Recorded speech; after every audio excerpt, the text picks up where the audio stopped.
నమస్తే మాస్టర్స్. ఒక యోగి ఆత్మకథలో శ్రీ యుక్తేశ్వర్ గారి పునరుద్ధానం. గురుదేవ, భూమి మీద సూక్ష్మ కారణ లోకాల్లో సంభవించే పునర్జన్మల భేదాన్ని వివరించి చెప్పరు అని అడిగాను. మానవుడు ప్రధానంగా వైయుక్తీకృత ఆత్మగా కారణ శరీరుడు అంటూ వివరించారు మా గురుదేవులు. ఈ శరీరం 35 తత్వాలతో భావాలతో కూడినది. దాన్ని రూపొందించడానికి మౌలిక ఆలోచనా శక్తులుగా లేదా కారణ ఆలోచనా శక్తులుగా దేవుడికి అవి అవసరమయ్యాయి. ఆ తర్వాత ఆయన వాటిలోంచి 19 తత్వాలు తీసుకొని సూక్ష్మ శరీరాన్ని, 16 తత్వాలు తీసుకొని భౌతిక శరీరాన్ని నిర్మించాడు.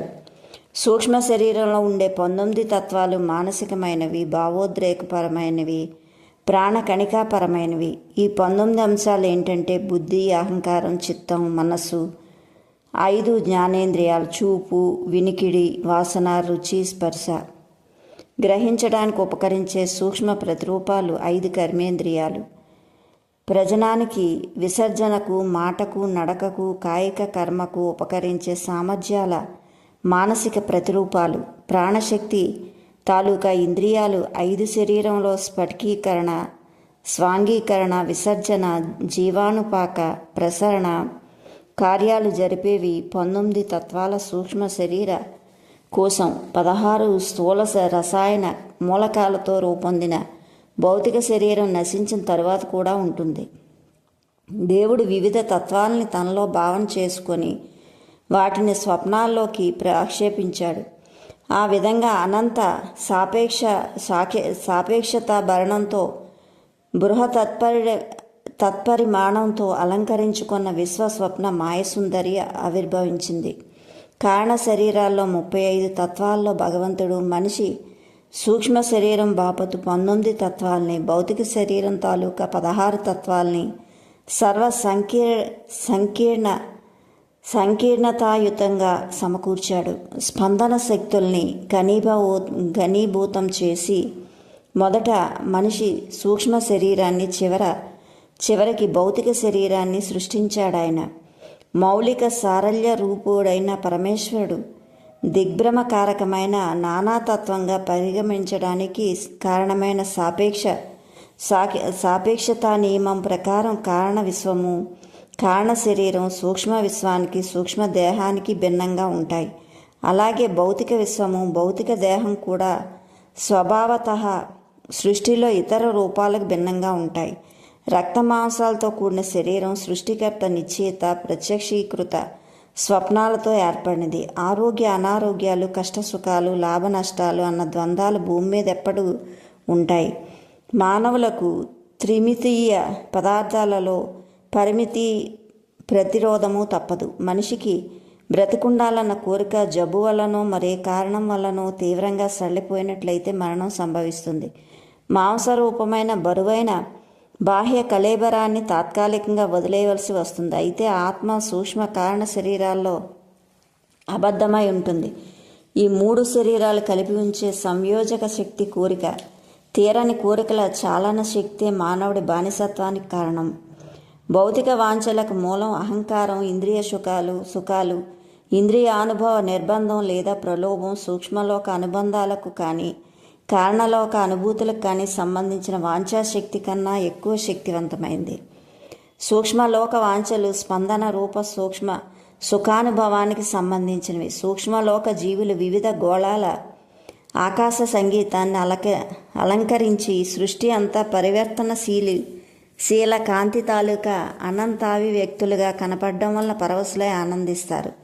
సూక్ష్మలోక జీవి వెలుగు, వాసన చూస్తాడు, రుచి చూస్తాడు, తాకుతాడు. ఈ విధంగా సూక్ష్మలోక వాంఛలు అన్ని వస్తువుల్ని, అనుభవాల్ని కాంతి రూపాలుగా లేదా ఘనీభూత ఆలోచనలుగా లేక కళల రూపొందించడానికి సూక్ష్మలోక జీవికి ఉండే శక్తిని బట్టి ఉంటాయి. కారణలోక వాంఛలు అనుభూతుల వల్ల మాత్రమే నెరవేరుతాయి. కారణ శరీరంలో మాత్రమే అబద్ధుడై ఉండి విముక్తప్రాయులైన జీవుల విశ్వాన్నంతటినీ దేవుడి స్వప్నభావాలకు సిద్ధించిన ప్రత్యక్ష రూపంగా దర్శిస్తారు. ఆలోచన మాత్రం చేత వాళ్ళు దేన్నైనా సాక్షాత్కరింపచేయగలరు. కాబట్టి కారణ శరీరులు భౌతిక ఇంద్రియ సుఖాన్ని కానీ సూక్ష్మలోక ఆనందాన్ని కానీ స్థూలమైందని గాను ఆత్మకు కలిగే సూక్ష్మతర సంవేదనలకు అవరోధకంగాను పరిగణిస్తారు. కారణ శరీరులు తమకు కావలసిన తక్షణమే సాక్షాత్కరింప చేసుకొని కోరికలు నశింప చేసుకుంటారు. కారణ శరీరం అనే నాజూకు ముసుగు మాత్రమే కప్పి ఉన్న వాళ్ళు సృష్టికర్తల్లాగే విశ్వాన్ని సృష్టించగలరు. సృష్టి అంతా విశ్వ స్వప్న జాలంతో రూపొందినందువలన కారణ శరీరం అనే పల్చటి వస్త్రం ధరించి ఉన్న ఆత్మ వివిధ విస్తృత రూపాల్లో శక్తిని సాక్షాత్కరింప చేసుకుంటూ ఉంటుంది.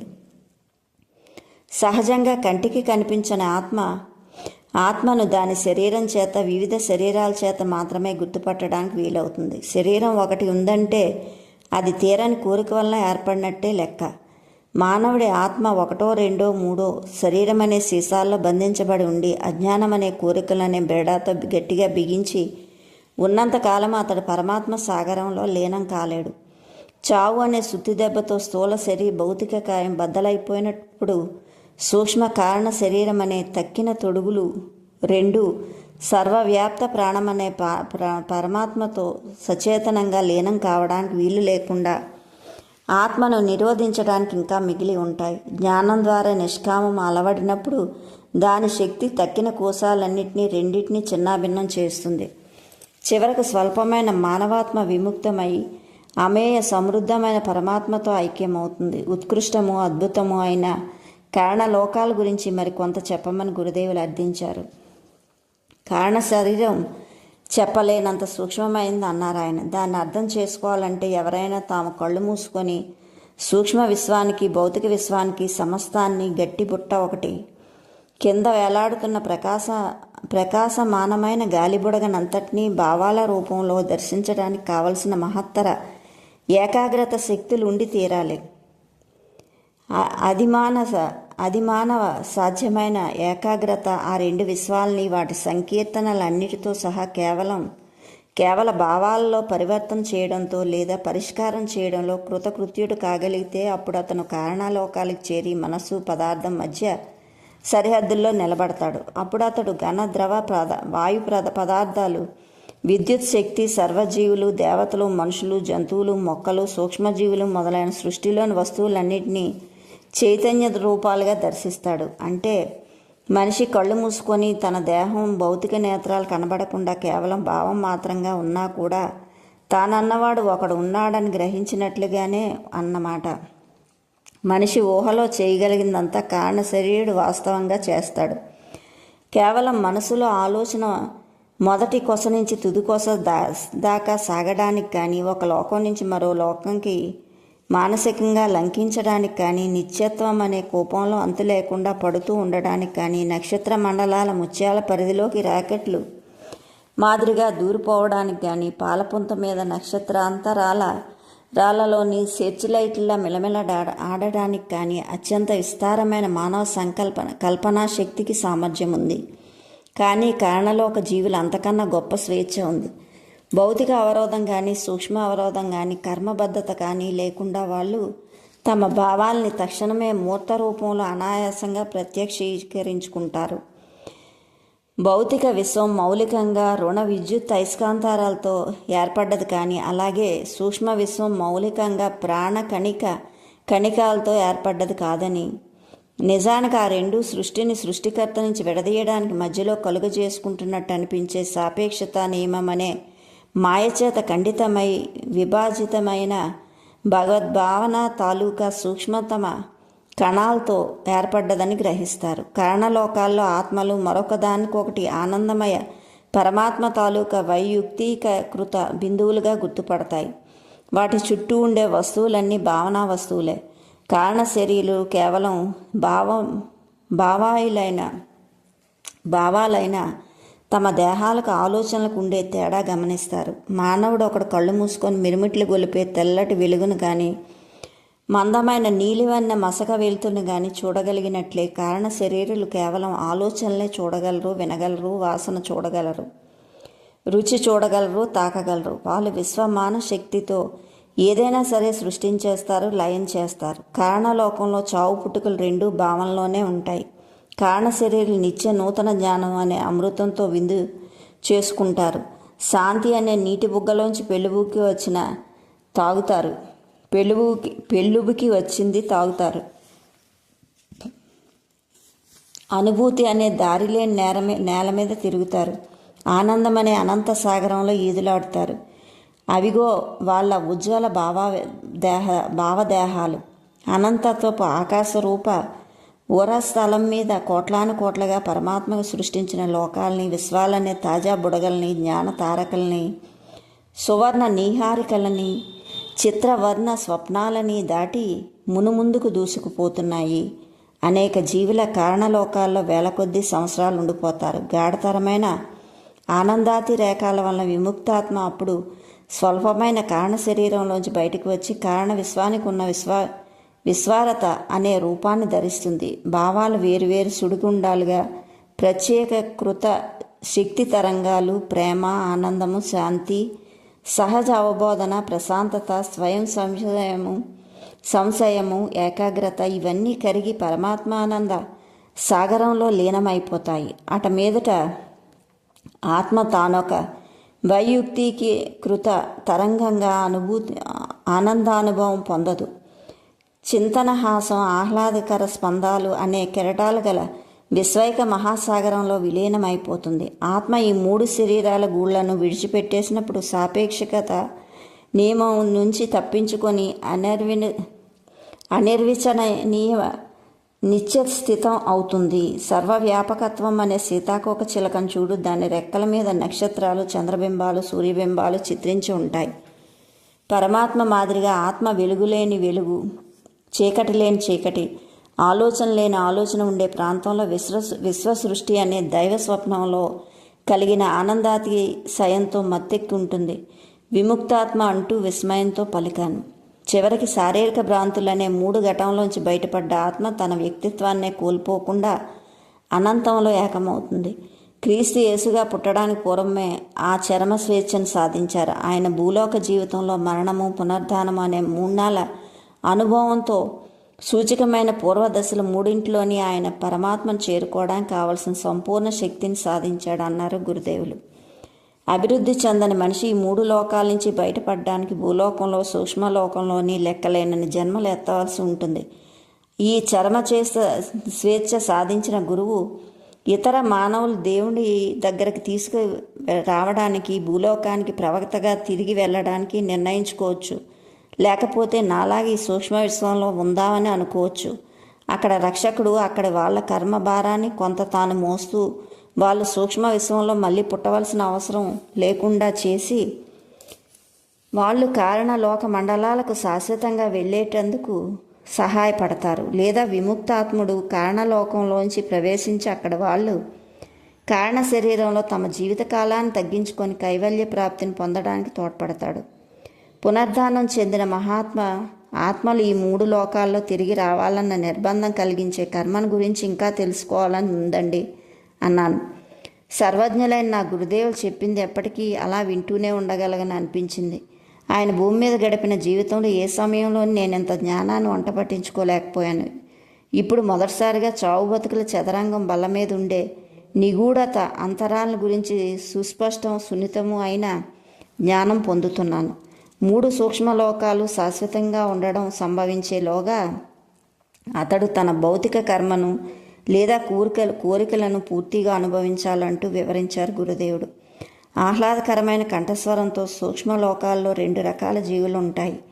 భూలోక కర్మను ఇంకా క్షయం చేసుకోగలిగిన వాళ్లను, ఆ కారణంగా తమ కర్మ సంబంధమైన రుణాలు తీర్చుకోవడానికి సూక్ష్మమైన ఒక భౌతిక రూపంలో ఉండవలసిన వాళ్లను భౌతిక మరణాంతరం సూక్ష్మలోకాలకి వచ్చే శాశ్వత వాసులుగా కాకుండా చుట్టపు చూపుగా తాత్కాలికంగా వచ్చే సందర్శకులుగా మాత్రమే పరిగణించాలి.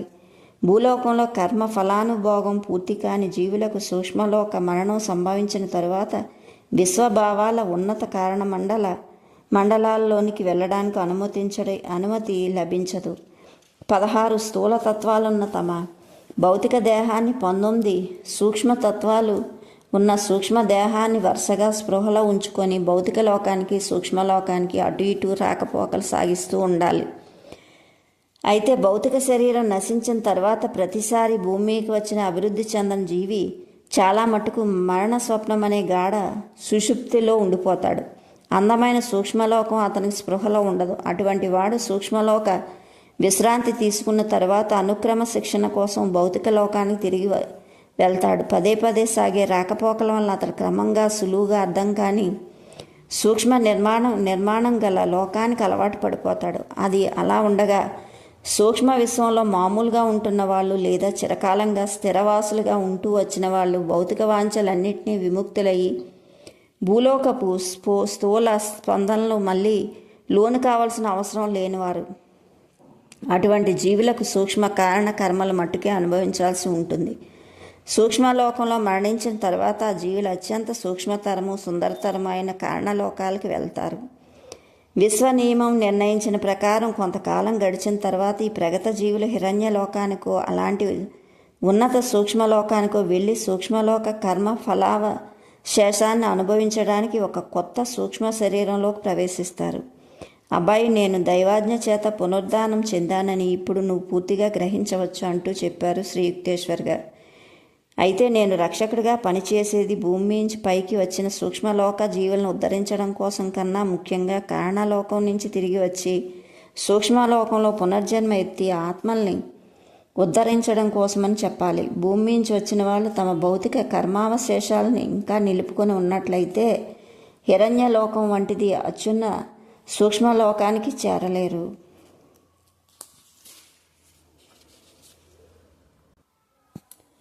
భూమి మీద ఉండే వాళ్ళలో చాలామంది సూక్ష్మలోక జీవితం వలన కలిగే ఉత్కృష్ట ఆనందాల్ని లాభాల్ని హర్షించడానికి ఉపకరించే ధ్యానార్జిత అంతర్దర్శనాన్ని అలవర్చుకోని కారణంగా మరణాంతరం మీద మళ్ళీ భూమి మీద ఉండే పరిమిత అపరిపూర్ణ సుఖాల కోసమే తిరిగి రావాలని కోరుకున్నట్టుగానే చాలామంది సూక్ష్మలోక జీవులు కారణలోకంలో ఆధ్యాత్మిక ఆనందం అనే ఉన్నతావస్థను ఊహించుకోలేక తమ సూక్ష్మ శరీరాలు మామూలుగా విఘటన చెందే సమయంలో స్థూలతర అసహజ సూక్ష్మలోక సౌకర్యాన్ని గురించి ఆలోచన మీదే మనసులో పెట్టుకొని స్థూల స్వర్గాన్ని తిరిగి రావాలని కోరుకుంటారు. సూక్ష్మలోకంలో మరణించిన తర్వాత బహుసన్నటి సరిహద్దులో సృష్టికర్త నుంచి ఏర్పాటు చేసిన కారణభావ జగత్తులో శాశ్వత నివాసం పొందగలిగే ముందు అటువంటి వాళ్ళ భారీ సూక్ష్మలోక కర్మ క్షయం కావాలి. ఒక జీవి కంటికి ఇంపు చేసే సూక్ష్మ విశ్వంలో లభించే అనుభవాల కోసం మరేమీ కోరికలు పెట్టుకోకుండా తిరిగి అక్కడికి వెళ్ళాలన్న వ్యామోహానికి లోబడకుండా ఉండేవాడు గలిగైతే అతను కారణలోకంలో ఉండిపోతాడు. అక్కడ కారణ కర్మను లేదా వెనుకటి కోరికల బీజాల్ని క్షయం చేసే పని పూర్తి చేసి బద్ధమైన ఆత్మ అవిద్య అనే 3 బిడడాలలోనూ చివరిదాన్ని బయటకు నెట్టేసి కారణ శరీరం అనే కడపటి సీసాలో బయటపడి శాశ్వత పరబ్రహ్మలో కలిసిపోతుంది. ఇప్పుడు తెలిసిందా నీకు? గురుదేవులు మనోహరంగా చిరునవ్వు నవ్వారు. తమ దైవంలో తెలిసిందండి. ఆనందంతో కృతజ్ఞతతో నోట మాట రాలేదండి. ఒక పాట కానీ కథ కానీ విని అంతకు ముందెప్పుడు నేను స్ఫూర్తివంతమైన జ్ఞానాన్ని పొందలేదు. హిందూ పవిత్ర గ్రంథాల కారణ సూక్ష్మ లోకాల గురించి మానవుడు 3 శరీర కోశాల గురించి ప్రస్తావించినప్పటికీ పునరుద్ధానం చెందిన మా గురుదేవుల ఆహ్లాదకరమైన సాధికారత పోలిక చూస్తే ఈ గ్రంథాల్లో చెప్పింది ఎంత అసహ్యంగా ఎంత అర్ధరహితంగా ఉంటుందో అనిపించింది. ఆయన దృష్టిలో యాత్రికుడు ఎవడూ తిరిగి రాని అన్వేషిత దేశం ఒక్కటి లేదు. 3 శరీరాలు ఒకదానిలో ఒకటి చొచ్చుకుపోయి ఉంటాయన్న విషయం అతని త్రిగుణాత్మక ప్రకృతి ద్వారా అనేక మార్గాల్లో వ్యక్తమవుతుందని చెప్పసాగారు గురుదేవులు. భూమి మీద మానవుల్లో జాగ్రత్త అవస్థలో దాదాపు 3 వాహకాలు స్పృహలో ఉంటాయి. రుచి చూడడం, వాసన చూడడం, తాకడం, వినడం లేదా చూడడం వంటి ఇంద్రియానుభవాలు పొందాలని అతడు ఇంద్రియ భోగలాలసుడై తలపెట్టినప్పుడు అతను ప్రధానంగా తన భౌతిక శరీరంతో పనిచేస్తాడన్నమాట. అంతర్దర్శనం పొందడం లేదా సంకల్పించబడడం అన్నది అతడు ముఖ్యంగా సూక్ష్మ శరీరంతో చేస్తున్నాడు. మనిషి ఆలోచన చేస్తున్నప్పుడు కానీ అంతఃపరిశీలనతో కానీ ధ్యానంలో గాఢంగా మునుగుతున్నప్పుడు కానీ అతని కారణ శరీరానికి ఉన్న వ్యక్తీకరణ శక్తి వెల్లడవుతుంది. అలవాటు ప్రకారం కారణ శరీరంలో సంబంధం పెట్టుకునేవాడికి ప్రతిభా సంబంధమైన విశ్వభావాలు ఏర్పడతాయి. అంటే ఒక వ్యక్తి భౌతిక మానవుడిగా కానీ శక్తిమంతుడైన మానవుడిగా కానీ ప్రజ్ఞాపరుడైన మానవుడిగా కానీ స్థూలంగా వ్యక్తీకరించవచ్చు. మనిషి ప్రతిరోజు సుమారు 16 గంటల సేపు భౌతిక వాహనంలా తనని భావించుకుంటూ ఉంటాడు. తర్వాత నిద్రపోతాడు. కళ్ళకు అనేటట్టయితే సూక్ష్మలోక జీవులు మోస్తరుగానే ఏ వస్తువైనా అనాయాసంగా సృష్టిస్తూ సూక్ష్మ శరీరంలో ఉంటాడు. మానవుడి నిద్ర కలలో లేకుండా చాలా గంట సేపు గాఢంగా సాగినట్లయితే అతడు తన అచేతనను లేదా అహంకార తత్వాన్ని కారణ శరీరానికి బదిలీ చేయగలుగుతాడు. అటువంటి నిద్ర పునర్వీకరణంగా ఉంటుంది. కలలు కనేవాడు తన సూక్ష్మ శరీరంతో సంబంధం పెట్టుకుంటాడు తప్ప కారణ శరీరంతో కాదు. అతడి నిద్ర పూర్తిగా పునర్వీకరం కాదు. శ్రీ యుక్తేశ్వర్ గారు అద్భుతమైన వ్యాఖ్యానం చేస్తూ ఉంటే నేను ప్రేమభావంతో గమనిస్తూ ఉన్నాను. గురుదేవ, మీ శరీరం అచ్చుమచ్చు నేను చివరిసారి పూరి ఆశ్రమంలో చూసి వలవలా ఏడ్చినప్పటి శరీరంలా ఉందండి అన్నాను. అవును, నా కొత్త శరీరం పాతదనానికి పరిపూర్ణమైన నకలు. ఈ రూపాన్ని నేను సంకల్పానుసారంగా ఎప్పుడైనా సరే ప్రత్యక్షం చేయగలను, అదృశ్యం చేస్తూ ఉంటాను. భూమి మీద నేను చేసిన దానికంటే తరచూ చేస్తూ ఉంటాను. శీఘ్రంగా అదృశ్యం చేయడం వల్ల నేను ఇప్పుడు కాంతి రథం మీద ఒక గ్రహం నుంచి మరో గ్రహానికి, నిజానికి సూక్ష్మలోకం నుంచి కారణలోకానికి లేదా భూలోకానికి క్షణంలో ప్రయాణం చేస్తూ ఉంటాను అంటూ మా గురుదేవులు చిరునవ్వు నవ్వారు. ఆ రోజుల్లో నువ్వు కూడా వేగంగా సంచారం చేస్తూ ఉన్నప్పటికీ నేను బొంబాయిలో పట్టుకోవడం నాకేమీ కష్టం కాలేదు. గురుదేవా, మీరు పోయినందుకు నేను ఎంత విలపించానో. బాగుందోయ్, నేను పోవడమేంటి, ఏ రకంగా, ఇందులో కాస్త తిరకాస్తు లేదు అంటూ శ్రీ యుక్తేశ్వర్ గారి కళ్ళు ప్రేమతో వినోదంగా మిలమిల్లాడుతున్నాయి. నువ్వు భూమి మీద కలగన్నావంతే. భూమి మీద నువ్వు నా స్వప్న శరీరాన్ని చూసావంటూ ఇంకా చెప్పారు ఆయన. తరువాత నువ్వు ఆ స్వప్న బింబాన్ని సమాధి చేసావు. ఇప్పుడు నువ్వు చూస్తున్న శరీరం ఉందే, ఇప్పటికీ నువ్వు ఇంకా గట్టిగా చుట్టేసుకునే ఉన్నది. మాంసమయమైన ఈ నా సూక్ష్మ శరీరం భగవంతుడు మరో సూక్ష్మతర స్వప్న లోకాల్లో పునర్ధానం చెందినది. ఎప్పటికో ఒకనాటికి ఈ సూక్ష్మతర స్వప్న శరీరము సూక్ష్మతర స్వప్నాల్లో కూడా గతిస్తాయి. అవి కూడా ఎప్పటికీ ఉండిపోయేవి కాదు. కలల బుడగలన్నీ చివరికి చరమ జాగరణ స్పృహతో పగిలిపోక తప్పదు. అబ్బాయి యోగానంద, కలల్ని వాస్తవాల్ని విడమర్చి చూడు. వేదాంతపరమైన ఈ పునర్ధానం భావన నన్ను ఆశ్చర్యంలో ముంచెత్తింది. పూరిలో గురువుగారు నిర్జీవకాయాన్ని చూసి ఆయన కోసం విచారించినందుకు నేను సిగ్గుపడ్డాను. మా గురుదేవులు తమ జీవితాన్ని భూమి మీద పొందిన మరణాన్ని, ఇప్పటికీ పునర్ధానాన్ని, విశ్వస్వప్నంలో దైవ భావాల సాపేక్షికతకు మించి మరేమీ కావని గ్రహిస్తూ ఎప్పుడూ సంపూర్ణ దైవ జాగృతితో ఉండేవారని నేను ఇప్పటికీ తెలుసుకున్నాను. యోగానంద, నీ జీవితాన్ని, మరణాన్ని, పునర్ధానాన్ని గురించి సత్యాలు ఇప్పుడు నీకు చెప్తాను. నా కోసం బెంగ పెట్టుకోకు. అంతకన్నా దేవుడి కల అయిన ఈ భూలోకం నుంచి సూక్ష్మ శరీరాచ్ఛాదితమైన ఆత్మలు ఉండే మరో భగవత్ స్వప్న గ్రహానికి వెళ్ళినా నా పునరుద్ధానం వృత్తాంతం ప్రతి చోట చాటు.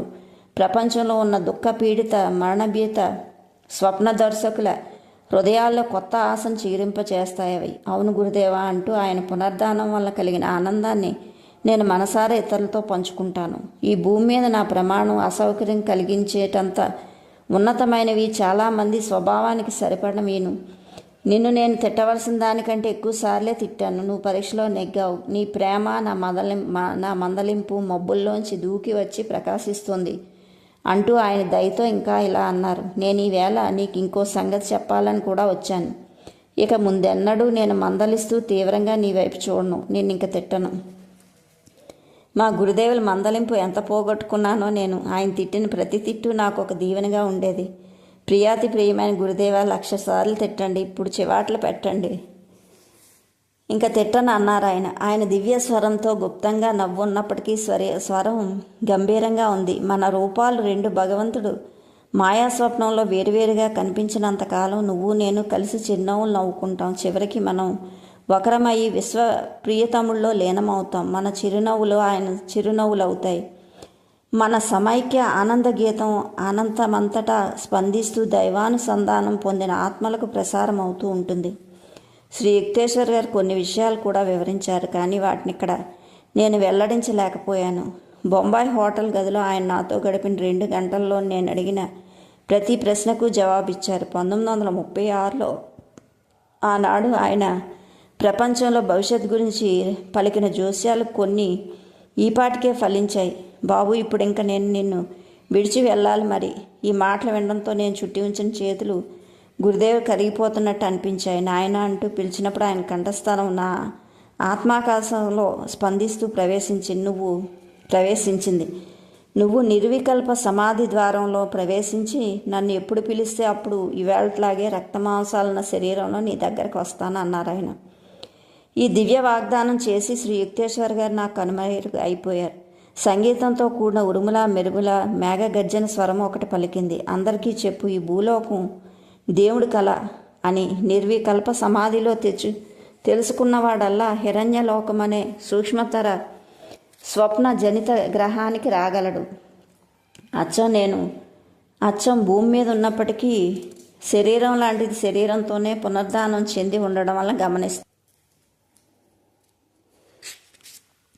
నా ఆత్మకథలో ఈ అధ్యాయంలో నా గురుదేవుల ఆదేశాన్ని అనుసరించి శుభవార్త చాటాను. అయితే అది జిజ్ఞాసారహితుల్ని మరోసారి చిరాకు పెడుతుంది. నేల మీద పొరలాడడం బాగా ఎరుగున మనిషి. నిస్పృహ కలక్కపోవడం అతనికి అరుదు. అయినా ఇవి వికృతులు, మానవుడు సత్యరూపంలో భాగాలు కావు. అతడు సంకల్పించిన రోజున స్వాతంత్ర్య పదంలో అడుగు పెడతాడు. చాలా కాలంగా అతడు అజేయమైన ఆత్మను లెక్క చేయకుండా మట్టివి నువ్వు అంటూ చెప్పే ఘోరమైన నిరాశావాదాన్ని చెవిని పెడుతూ వచ్చాడు. పునర్ధానం చెందిన గురుదేవులను దర్శించే భాగ్యం గురించి వాడిని నేను ఒక్కడనే కాదు, శ్రీ యుక్తేశ్వర్ గారి శిష్యకోట్లో ఒక ముసలావిడ ఉండేది. ఆవిడని అందరూ మా అమ్మ అని పిలిచేవారు ఆప్యాయంగా. ఆవిడిల్లు పూరి ఆశ్రమానికి దగ్గరలో ఉండేది. గురుదేవులు పొద్దుటిపూట షికారుకు వెళ్ళేటప్పుడు తరచూ ఆవిడ ఇంటి దగ్గర కాసేపు ఆగి కబుర్లు చెప్తూ వెళ్తూ ఉండేవారు. 1936 మార్చి 16 సాయంత్రం మా ఆశ్రమానికి వచ్చి గురువుగారిని ఒకసారి కలుసుకోవడానికి వచ్చానన్నది. అదేమిటి, వారం రోజుల క్రితమే ఆయన పోయారు కదమ్మా అన్నాను. పూరి ఆశ్రమం నిర్వహణ బాధ్యత తీసుకున్న స్వామి సేవానంద ఆవిడ వైపు విచారంగా చూస్తూ అసంభవం అంటూ చిరునవ్వు నవ్వుతూ ఆక్షేప తెలిపింది ఆవిడ. కాదమ్మా అంటూ గురుదేవుని సమాధం చేయడానికి సంబంధించిన వివరాలన్నీ చెప్పాడు సేవానంద. రండి, ఆయన సమాధికి ఎదురుగా ఉన్న తోటకు తీసుకువెళ్తాను మిమ్మల్ని అంది. మా తల తిప్పింది. ఆయనకి సమాధి ఏమిటి? ఈవేళ పొద్దున్న 10ంటికి ఆయన మామూలు షికారు వెళ్తూ మా ఇంటి మీదకి వెళ్ళారు. పట్టపగల 6 బయట నేను ఆయనతో చాలా నిమిషాలు మాట్లాడాను. ఈవేళ సాయంత్రానికి ఆశ్రమానికి రా అన్నారు ఆయన. వచ్చాను. పండబారిన ముసలి తల మీద ఆయన దీవెనలు కురిశాయి. ఈవేళ పొద్దుట ఆయన మా ఇంటికి వచ్చింది ఎలాంటి దివ్యదేహంతో నేను తెలుసుకోవాలనుకున్నాను. అమర గురుదేవులు. సేవానంద ఆశ్చర్యపోయి ఆవిడ ముందు మోకరిల్లాడు. నా గుండెలో ఎంత దుఃఖభారం తీసేసావు తల్లి. ఆయన పునర్ధానం చెందారు అన్నాడు అతను. Okay masters, like, share, subscribe. Thank you.